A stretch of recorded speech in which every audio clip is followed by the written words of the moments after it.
It's Mandy, and today I am doing the deck of the week.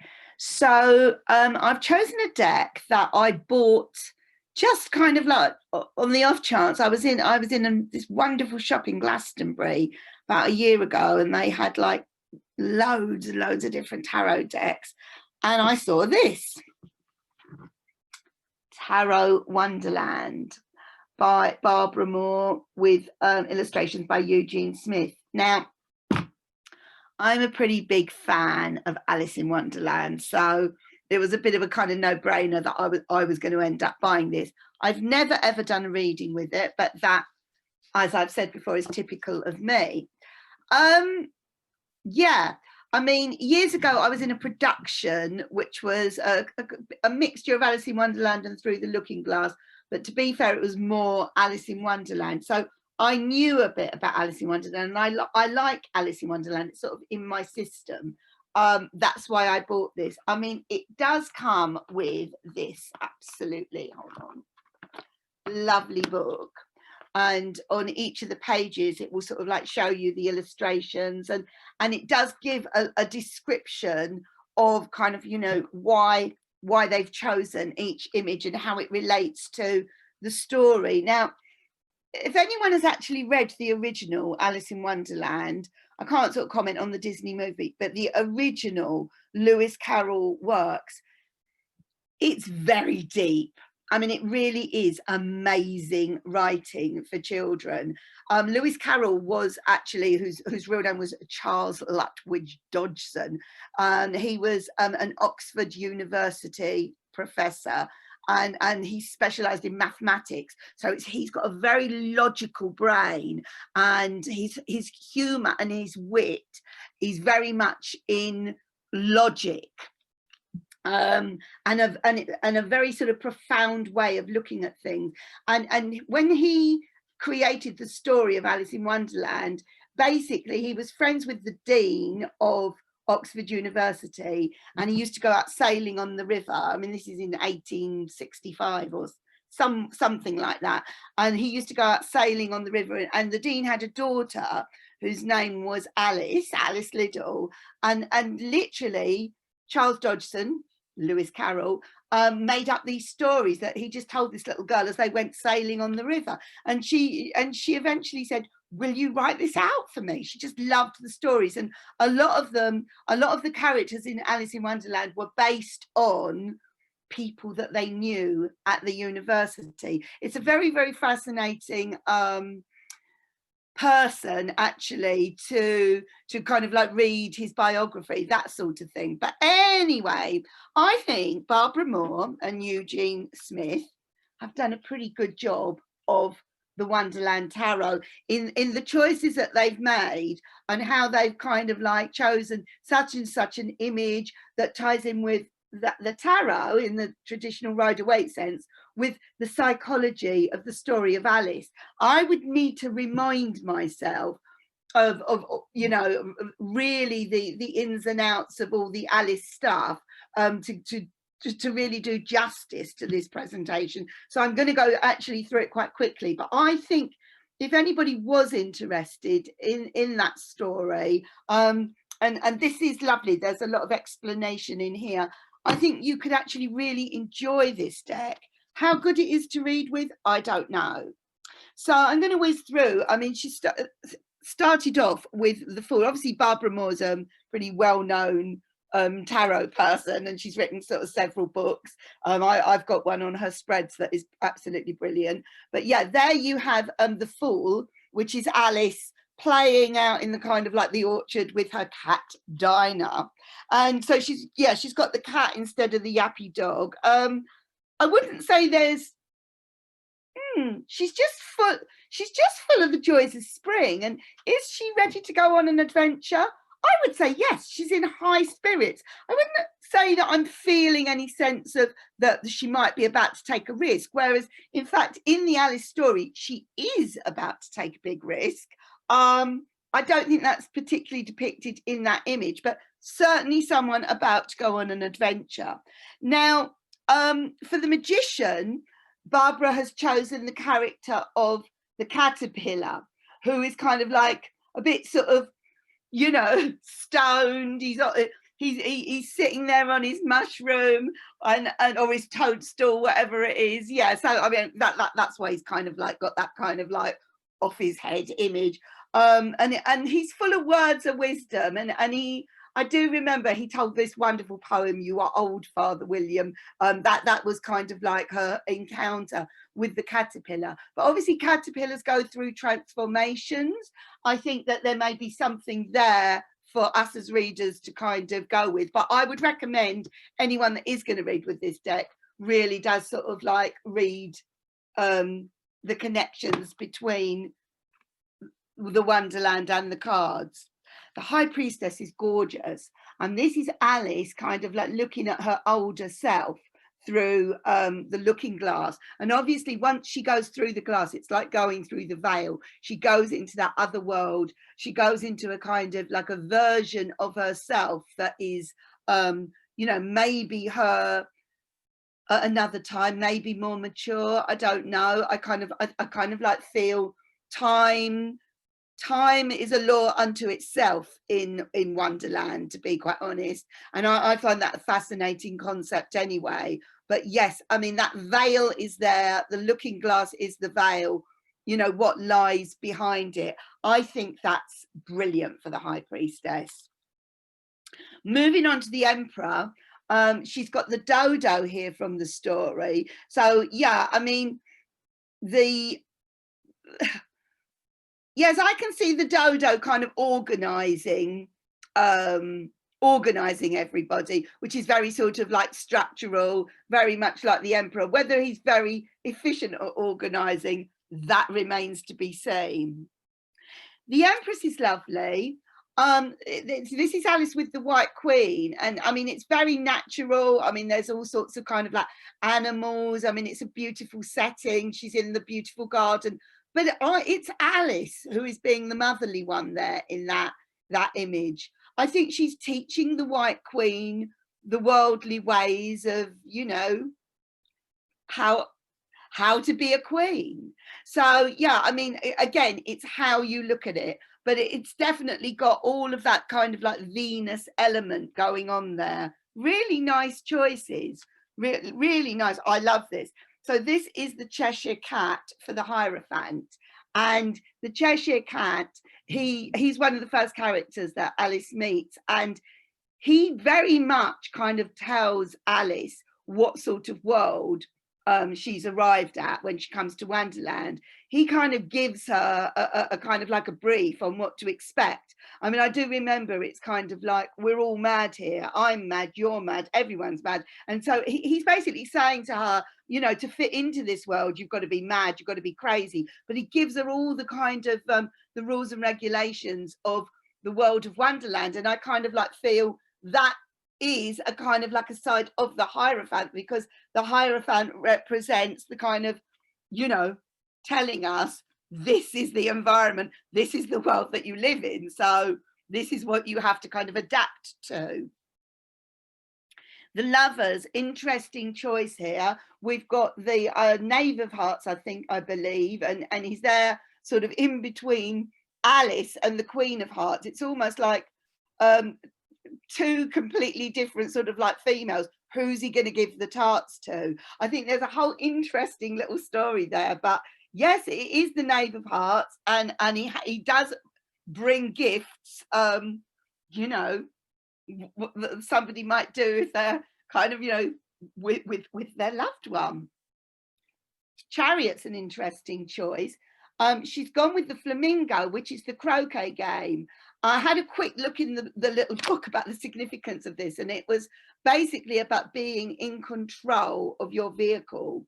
So it's kind of like you're more likely to win the croquet game and to kind of have a you know, a game that does not present itself with kind of challenges or difficulties if you are in control of your flamingo. Okay. Now, Strength is beautiful. Yeah, the image is at night. She's kind of holding onto a fawn. I mean, it's just absolutely lovely. I just think it's very gentle. It's very kind of mysterious even. And I just feel there's a real bond between her and the fawn. This is a very, very interesting choice. For the Hermit, Barbara's chosen the White Knight, and Alice is waving him on his way. So he's just off to do his own thing. There's just a real sort of sense of freedom about this. I just kind of like feel this to me makes it kind of says independence has got to be such a kind of cool choice. And it's kind of like off you go and live your life and do your own thing. How fantastic. How absolutely fantastic. I think that celebrates the Hermit. I love it. Wheel of Fortune. This is great. It's got the clock there and it has the chess game, and it's Alice chasing that white rabbit. The cards are going everywhere. It's kind of, it really does show the cycles. It really does show the kind of the absurdity of time, actually.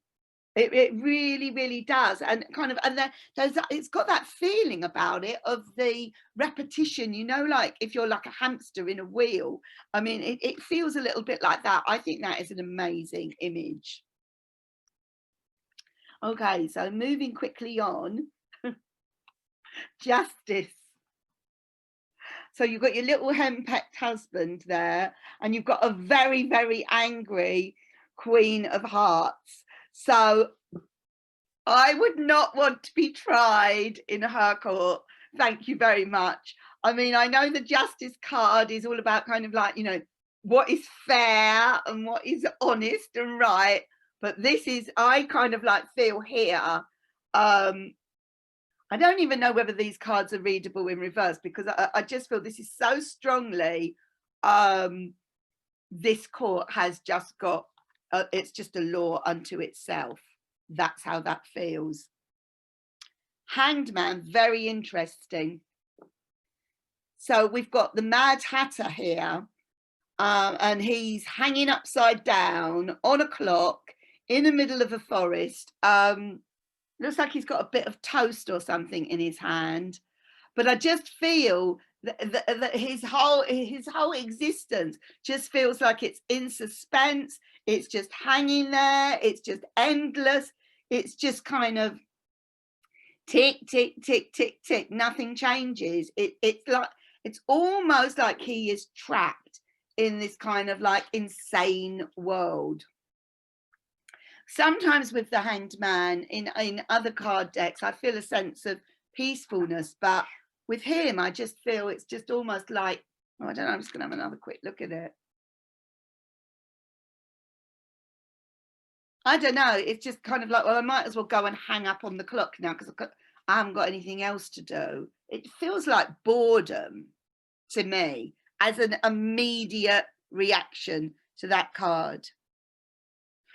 The Death card, interesting choice here. So basically, if you look on the table there, Alice, oh, hang on, let me just get it into the light properly. Alice has got the eat me cake and the drink me bottle. And it's almost like she's taken these potions because she's been instructed to do so. And she's waiting to see what the effect will be. Now think about that and combine that with the Death card. That is quite heavy. That really is quite heavy. So yeah, I mean, I know that often death is interpreted as transformation, and she's expecting some sort of transformation because she has consumed this drink. I don't think she's eaten the cake yet, but she has drunk the drink. That could take you places in a reading. That really, really could. Okay, Temperance. Now she's back at the mushroom or the toadstool with the caterpillar, and they are just kind of chilling out there. It's got a really sort of relaxing feeling to it. I kind of like feel she's quite enjoying her time with the caterpillar. I think she's finding him quite cool, quite bizarre, but harmless. Really need to kind of like check this out a little bit more to kind of like to go into it. I mean, I can't possibly do all that today, but there's just something quite, there's a lot of lunacy in Alice in Wonderland. There's a lot of chaos, and there's a lot of there is a lot of madness. The Cheshire Cat is absolutely right, but here it just feels like a little kind of oasis of peacefulness and calmness, actually. And that's with the Temperance card. Tea Party, the devil. Good choice.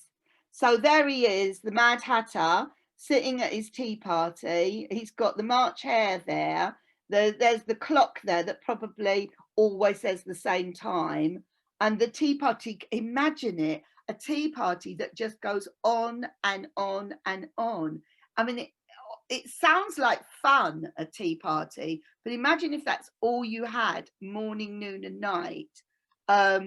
It would absolutely drive you mental. Okay, so now we've got the Tower, and this is to do with the Red Queen, and there's some sort of an explosion there, so everything has collapsed. And I do remember in the story there was something about all the house of cards fell down, everything collapsed. I think Alice got blamed for it all. So yeah, so it's this does definitely come towards the end of the Wonderland story, and there may be another tower moment in the Looking Glass as well. I can't remember, but yeah, it's kind of like she's gone through this kind of like whole adventure. She's just met all these different characters, and then the whole thing just kind of like falls apart. Very Tower. And as with all towers, there has to be a tower there in the first place in order for it to fall apart. So that it has to be built on something. The Star card is an interesting choice. She's actually chosen Alice's sister, who plays a very small part in the Alice story. She's kind of like, I think she's her older sister, and she's there at the beginning before Alice actually goes down the rabbit hole. So yeah, I mean, I just think that's rather lovely. She looks very elegant. It is all very peaceful. I just feel like whatever happens to Alice, her big sister is going to be there, kind of like at the other end of it for her. And it is the kind of like the calming influence. And in the real world, that is the other kind of interesting thing, that she's chosen to do the Star card in the real world rather than in the fantasy world of Wonderland or through the Looking Glass. The moon is fantastic, if you can see that. That is the walrus and the carpenter, which is actually a story or a poem that is told to Alice by, oh gosh, who was it? I think it might have been the Mock Turtle. I could be wrong on that, but basically one of the characters tells her the story of the walrus and the carpenter, and it's very moony. It's got the crustacean coming out of the kind of like the water, and they're just sort of like walking along the beach, doing their thing. So again, if you knew that poem of the walrus and the carpenter, I think you would get more insight into that card. I really do think this is a deck that deserves further research, and I don't just mean for me to do this today, but I think if you're gonna buy it, don't just check out the deck, read the books as well, you know, make the links. and I kind of like, I feel it could lead to some very, very interesting readings. I've got faith that this deck would actually read really well if you make the effort to understand it. The Sun, very nice. That's Alice there with both of the queens, the Red Queen and the White Queen from Through the Looking Glass, looking very happy and looking very queeny herself, actually. So it's kind of like, yeah, I mean, I love that. I love that concept of 3 queens. I mean, you know, in the tarot deck, I do really like the queens. I think they're about empowerment. They're about being in control. And I just think there's this little girl, and she's gone into this strange world, and she's made friends with 2 of the queens, and she has something to offer them as well. She's as much a queen as they are. That is gorgeous. Okay, the Judgment card. This is an interesting one. So we've got the White Rabbit has returned. I mean, he was the, you know, he was the kind, good choice. He was the announcer. She followed him down the rabbit hole. And at the end, when there's the big trial and the big court case, it is the White Rabbit that blows on that horn that summons everyone to the court. There he is. And all the playing cards have kind of puffed out into 3-dimensional creatures. It's like they've grown from being just a 2-dimensional card into a 3-dimensional creature. So again, something very, very much there.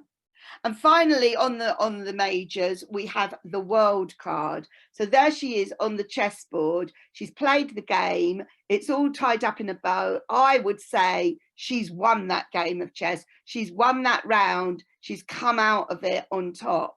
Yeah, and it's been challenging for her, but she's done it. So very, very nice major arcana. Really, really nice choices. I'm going to also whiz through the minor cards. So starting with the Wands. Yeah, all of the Wands cards are pretty kind of, they all look hot. They all look like they're in a hot place. So yeah, we've got the Ace of Wands. So again, we've got the hand, we've got the wand, it's desert-like, and there's some sort of magic lantern there. I kind of feel this is Through the Looking Glass. I just feel it's kind of like, take your wand, get in there. It's almost like Aladdin's lamp in there, and trigger something into action. 2 of Wands, she's arrived, she's there. She's about to play the game, and I kind of think she's just checking out the terrain, checking out who else she can see. This game is about to begin, and she's definitely up for it. 3 of Wands is gorgeous. There's that White Rabbit there again. The ships are really, really clear. He's timing everything again. I think when he comes up, this is very kind of like, there's something about timing, either being on time or off time. I kind of like feel in the reading he's relevant to timing, this White Rabbit. I like the ships. I particularly like the ships. Yeah, really nice. Okay, 4 of Wands is awesome because the house in the background is a house of cards. It looks lovely. Oh, there it is. It looks lovely. Is it going to stay up? She's got her cats there. She's happy. She's content. All is well in that moment of time. But it is a moment of time. That is not going to last long. That is a house of cards. So here we have the 5, similar to the usual 5 of Wands. In this case, we've got the playing card, little sort of like army. The flamingos are there as well. So could it be a game of croquet? I don't know. Yeah, they could be having fun. Yeah, it's typical 5 of Wands, and it's very Alice. So 6 of Wands. Yeah, we've got a chess piece here. It's nice. I don't know. I'm not very good at chess. Is it a knight? It could be, whatever it is, it's white. It could be a white knight. I'm really sorry, I'd have to look this up in the book. But yeah, I mean, in the background here, we've got the Mad Hatter, we've got the March Hare, the Queen of Hearts is there. So there is a little crowd of people that have come out. I think it looks like they've come out to play the game of chess, but they've certainly, yeah, they're a little tribe. I think that's what I'm getting mostly from that. Okay, fascinating. Seven of Wands is amazing. She's up there on that table. She is really sort of like having to sort of like deal with it. The cards are flying everywhere. There is the food that's on the table. But yeah, those wands are all coming at her and she's having to deal with it. Brilliant choice, I would say, for the Seven of Wands. And I kind of like think it's very vibrant. It's got a lot of life in it. And I almost feel it's more active than the traditional Seven of Wands. It definitely feels overwhelming. That's the word that I'm getting with that. Eight of Wands. So we've got 8 playing cards with wands here, just kind of like taking flight, basically. Yeah, they're off on their way. It almost looks like the red arrows or something, you know, when you get the plane formations. Interesting. Nine of Wands. He's definitely on guard. He's fierce. He is. I would trust him to do the job that he's been told that he's got to do. He's absolutely protecting those wands and that area behind him. Yeah, he's he's a little Jobsworth. That's how he comes across to me. He might work for the Duchess, but I'm not sure. I'm not sure about that. But he's holding on to that wand for all it's worth. I think that would take a great deal for him to sort of like give up that wand. Ten of Wands is just gorgeous. Look at this poor little mouse. Look at this poor little mouse. I mean, it just looks like he's kind of come miles with his kind of like his little trolley and his little bundle on his back, and he probably does this every day. So yeah, I just kind of like I mean, there's a difference here between this and the Rider-Waite, where the all of the bundle is in front and he can't see where he's going. This one can see where he's going. I don't know if he's blind though anyway. I'm not sure what sort of creature he is, but I do think he just basically walks up and down with his bundles day after day after day. Poor little thing. Okay. Page of Wands. Look at this little lizard. Again, absolutely kind of, he knows where he belongs. He's got his kind of stick there. Yeah, he's up for whatever the day ahead brings. He's kind of, yeah, I feel he's got his defensive weapon there. He's fine in the heat. The heat does not bother him, and he's ready for the day ahead. I love him. Knight of Wands is very distinguished. Look at him with a lion's head. Yeah, that's quite fierce. Well, yeah, he's fierce. I would have preferred it if he'd have been on a kind of like a reddish coloured horse as well, but it is all about him rather than about the horse, gotta say. And he definitely belongs in that sort of deserty type terrain. Here she is. Oh my gosh. The Queen of Wands. Look at her. Honestly, you would not want to get into an argument with that woman. You really would not want to get into an argument with her. She is mean. She is angry. And she is going to absolutely kind of insist on getting her own way. Tough. Wow. Queen of Wands. And finally, very alternative to the Queen of Wands, we have the King of Wands. Look at him. He's balancing a lizard on his nose. He's like a comedian.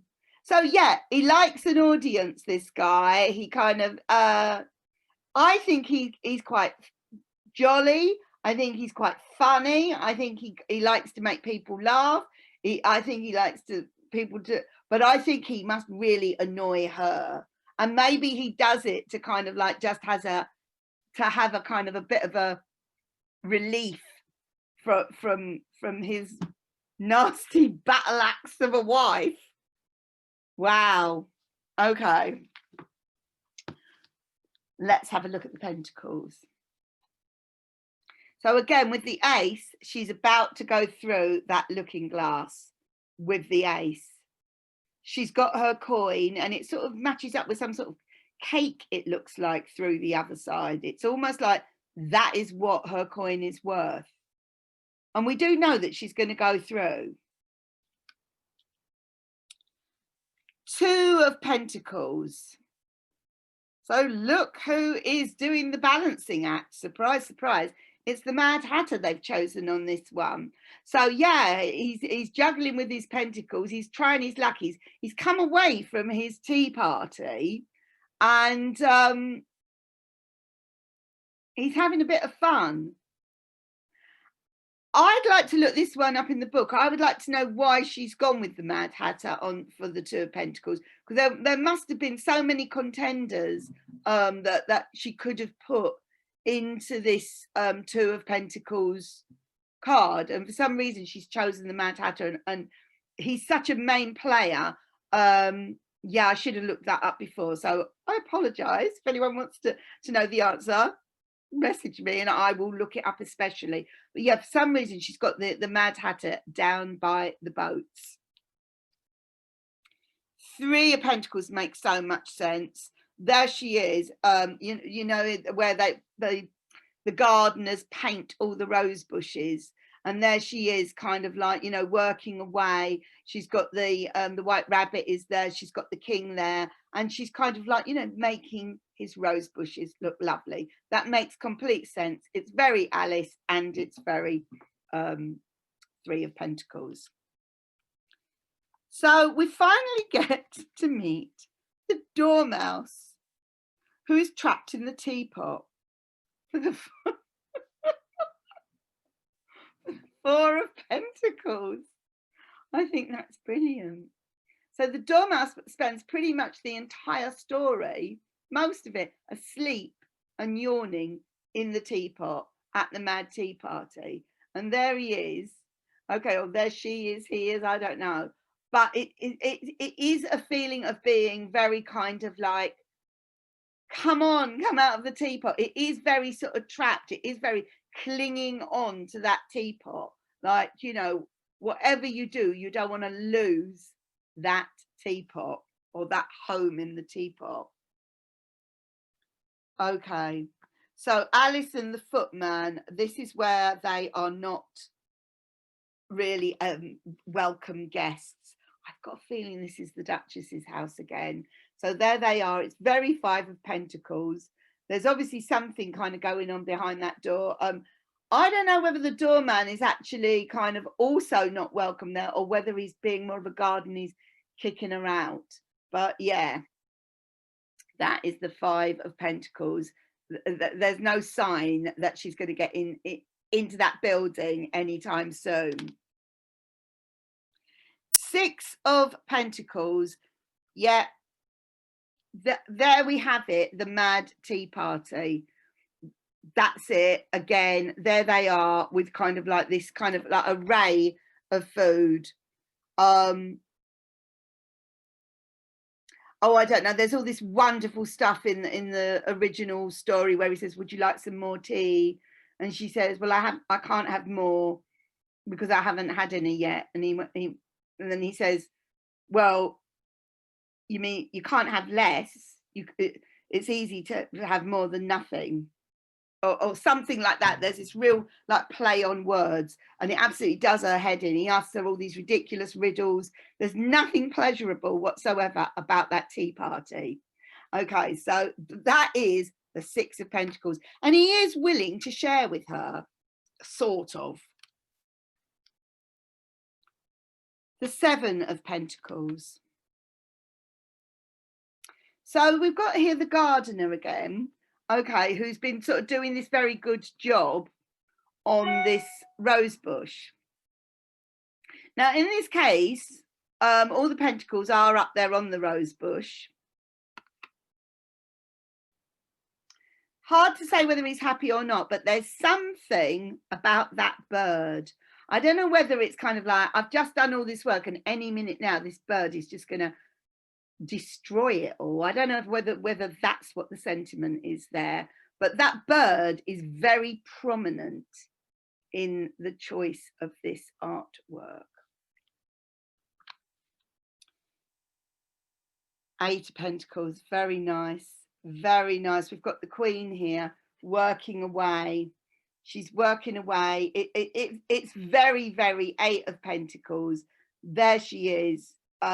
She's just working her way up through each one of those. I mean, it's like she's drawing on them or something with a great big huge pencil. Whatever it is, she's happily doing it. She's concentrating on it, and she's got the whole load of them there. The 9 of Pentacles. There she is. She's bordering on becoming Queen Alice. Now, interesting, she's got that bird with her. Now, I think, now there is the bird in the original 9 of Pentacles. So that bird is her friend, but I think that might be the same bird that was in the 7 of Pentacles. So, need to check that out. Need to check that out. But that's a very happy looking garden. A very happy looking Alice. Yeah, I mean, that again is another very nice part of the story where I just think she's got no one attacking her. It's kind of like she's free from all the madness. She's just in this nice place having a nice walk. And the 10 of Pentacles, I think she's back home again there with her cat Dinah. She's got all her sort of photos on the wall of her family. She's got her other little cat with her. I think, yeah, she's back with her family on the 10 of Pentacles, and just dreaming. Is she dreaming about Wonderland? Is she dreaming about Through the Looking Glass? I don't know, but she looks very peaceful, very calm with her family. Okay, Page of Pentacles. He's a little kind of like hare, and he just looks like a little scout.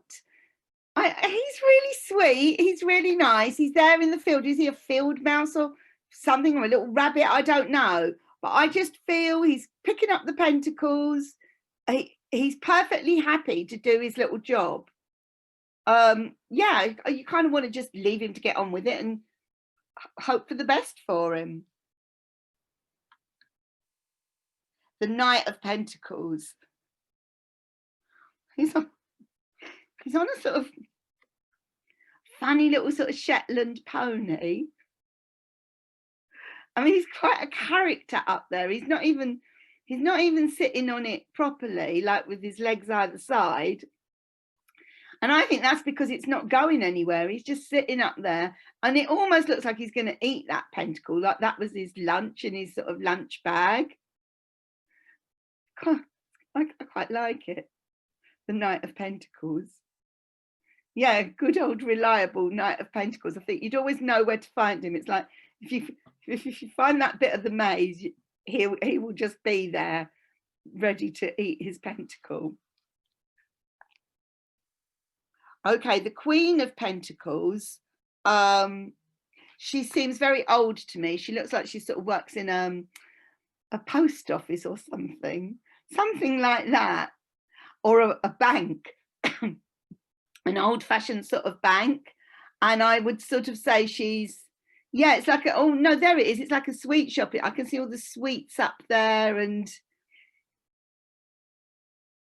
I can't imagine going in there and not having to allow a bit of extra time to have a chat with her.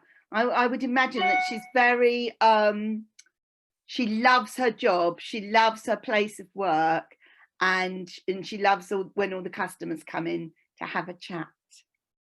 She's very cozy. She's nice. And he's back again. He's really been given a lot of airtime. The King of Pentacles. He is there on the front of the book. Here he is. The Mad Hatter is the King of Pentacles. So make of that what you will. I mean, is he the richest man in Wonderland? We have to wonder. Does he highly value everything that is on his table for his tea party? Don't know. Do not know. But the Mad Hatter is, and his hat we know costs 10 and 6. So perhaps he does have a sense. Perhaps he does have a sense of what things are worth. Okay, onto the swords. Ace of Swords. Once again, she's used the looking glass image for the aces. It's kind of like every time she gets that ace, it's part of the new adventure. I quite like the theming of that. Okay, the Two of Swords. I like this. It's very Two of Swordsy. Which way is she going to go? But it's very interesting because that Cheshire Cat face, that grin, you know, it's up there on the moon. Yeah, looking down. She's going to go. She is going to go where that kind of cat wants her to go, basically. Interesting. Three of Swords. Yeah, they've taken one of the cakes. It looks like it's to do with the Queen of Hearts. It's stabbed right the way through. It's nasty. It's nasty. I would say that cake is possibly poison. I don't look at that cake and think, oh, that looks delicious, I want to have a slice of it. No, it looks nasty. Okay. The Four of Swords. Well, the poor old Red King, he's there. He is having a rest. To be fair, he is having a rest. He's hung up his swords. He's under the tree. And it's kind of like, leave me alone.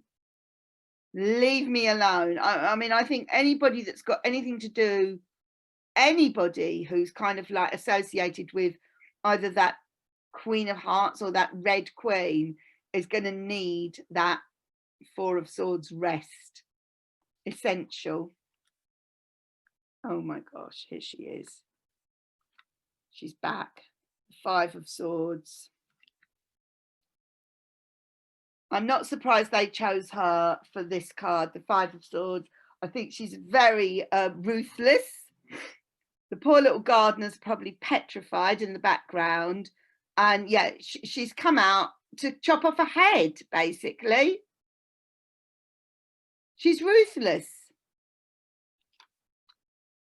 Oh, Six of Swords, escape. Yeah. So Alice has managed to get away, and she's sailing off to kind of, yeah, she's all of the usual qualities of the Six of Swords. It's the current. She's going against the current, but she's getting away to somewhere better. Okay, Seven of Swords. I've got a feeling he's somebody that works for the Queen of either the Red Queen or the Queen of Hearts. But yeah, he's definitely sneaking away from the festival. It's got all of the usual qualities of the Seven of Swords. It is someone who has taken some of the swords and is kind of slowly, he doesn't like his running, but yeah, he's leaving the event behind him and taking the swords with him. So what that means will come out in the reading. The Eight of Swords. So there she is, all bound up. Yep, usual thing, but she's got all of those playing cards swirling around her. Remember, those playing cards have got a lot of meaning in this story. I mean, some of them are the gardeners, some of them are, you know, energies and characters, and they're swirling around her. So I feel there's just a little bit extra to this than the usual Eight of Swords meaning, if you want to put any attention onto the playing cards swirling in the wind. Nine of Swords. So it looks like it's could be the White Rabbit. Yeah, it will be the White Rabbit. It's got that clock there. So yeah, he's got the you know, the anxiety thing going on, and he doesn't want to kind of like face whatever it is that alarm clock has gone off and woken him up, and all of that stuff is on his mind or whatever. But yeah, it's got all of the elements of the Nine of Swords there, and it's happening to the White Rabbit, so that may mean something. Ten of Swords. Well, this Ten of Swords has really finished things off good and proper. Yeah, I mean, it's that, I would say that is Humpty Dumpty has fallen off that wall, has actually been pushed off that wall by those swords. And Humpty Dumpty happens to tell the story of the Jabberwock, which is a brilliant poem. Now, whether that kind of like has any relevance in the reading, it might be mentioned in her book, I don't know. But I'm going with Humpty Dumpty here, and I know there is a Humpty Dumpty card that we haven't come across yet, but the wall is there. Yeah, I reckon that's him. Page of Swords. Announcement. He is the town crier. He is the one that kind of like, he's the messenger. He's Mercury.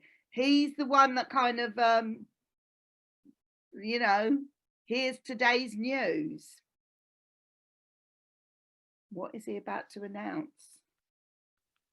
The Knight of Swords. He's nice. He's nice. So probably a lot of the qualities of the usual Knight of Swords, I would say.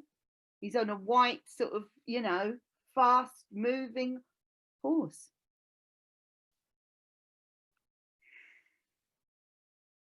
Queen of Swords. That is quite a sword. Again, she looks like trouble. I don't know why, but she doesn't look as bad as the Queen of Wands. But the sword looks vicious, and the throne looks pretty vicious. And she, as opposed to our usual Queen of Swords, she's looking straight at us. She's quite confrontational, I would say, this Queen of Swords. Yes, as I thought, Humpty Dumpty has got the blue clothing. I think it probably was him that fell off the wall. And he is the King of Swords. So, yes, he might be the king, but he's in a very, what's the word? Dangerous position. He could no longer exist in a flash, this king. But at that moment in time, he's there on top of his wall, clinging on to something. I don't know. Not sure what it is. That it could be a book of knowledge or something. But I have to say, I think the Queen's sword looks more dangerous than the King's. Okay, last but not least, Ace of Cups. Same thing. She's holding up the cup, ready to go through the looking glass. Okay. There's that lovely waterfall in the background as well. Nice. Two of Cups. So we've got the Mad Hatter and the March Hare, and oh, they're doing some magic. The teapot is kind of like elevated into the air and it's pouring tea, yeah, from the skies. So he's being a bit of a magician in this one, in the Two of Cups. It's nice. No sign of Alice, but obviously they are good friends, the Mad Hatter and the March Hare. Three of Cups. This is really lovely. Now there's Alice and two friends here. So whether she is now telling them about what happened in Wonderland, I think this is back in the real world. I think this is absolutely back in the real world with her real friends. Unless, again, I'd need to look it up in the book. She's down there with some young queens. I don't know.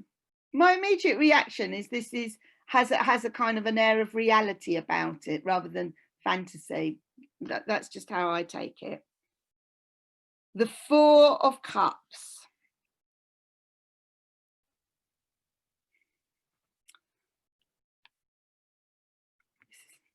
This is the Griffin. So he's just sitting there on his rock, out at sea, looking quite sad. And there's even a dolphin doing something wonderful behind him with a cup, and he's not even noticing it because he's so sad. He is actually very sad, this Four of Cups. And funnily enough, the Five of Cups is Alice, who is focusing on the three cups on the table that she just can't reach, that have fallen over anyway.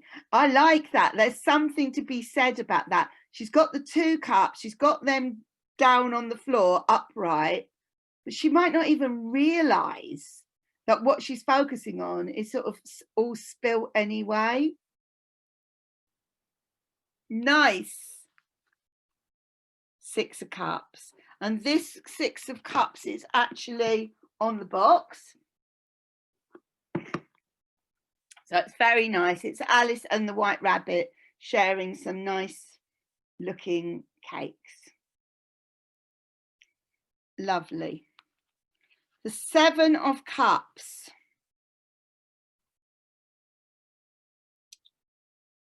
So yeah, I would say this is, once she's got down the rabbit hole, I would say this is kind of like an interesting sort of cupboard, or yeah, it looks like a cupboard, or it could be a door, but it's, yes, it is full of all of those mysterious things.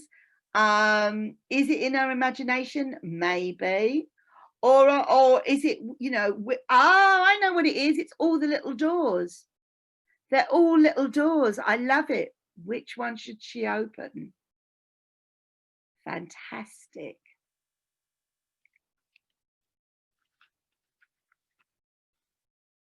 Eight of Cups. Well, she's definitely walking away. And there's that little pig. That's the Duchess's house, I'm sure of it. That is the Duchess's house, and Alice is kind of, she's had enough. She's leaving that little pig. I think the baby or something turned into a pig, and Alice said, oh, I've had enough of this, I'm out of here. Yeah, there's a pig baby. So, yeah. She's choosing, definitely in that card, she is choosing, I don't want to be here anymore. Nine of Cups. We are back to the wonderful caterpillar. And he looks like he's just had a really good day. Simple as that. So he's sitting there on some sort of like throne. He's got all his cups up behind him. It's just kind of, it's all good in the world of the caterpillar. It really is. The Ten of Cups. This is so nice. This is the chess family for the White Queen. It's got the White Queen and King, and it's got some of the kind of pawns or whatever. Or yeah, it's just really, really lovely. They're having fun. It's what a lovely Ten of Cups. Very Ten of Cupsy, very Wonderland. So this is nice. I think Sharon will approve. Alice herself is the Page of Cups. She is talking to a fish in a cup. Yeah, there's a nice little kind of like beach hut there. She's on the beach.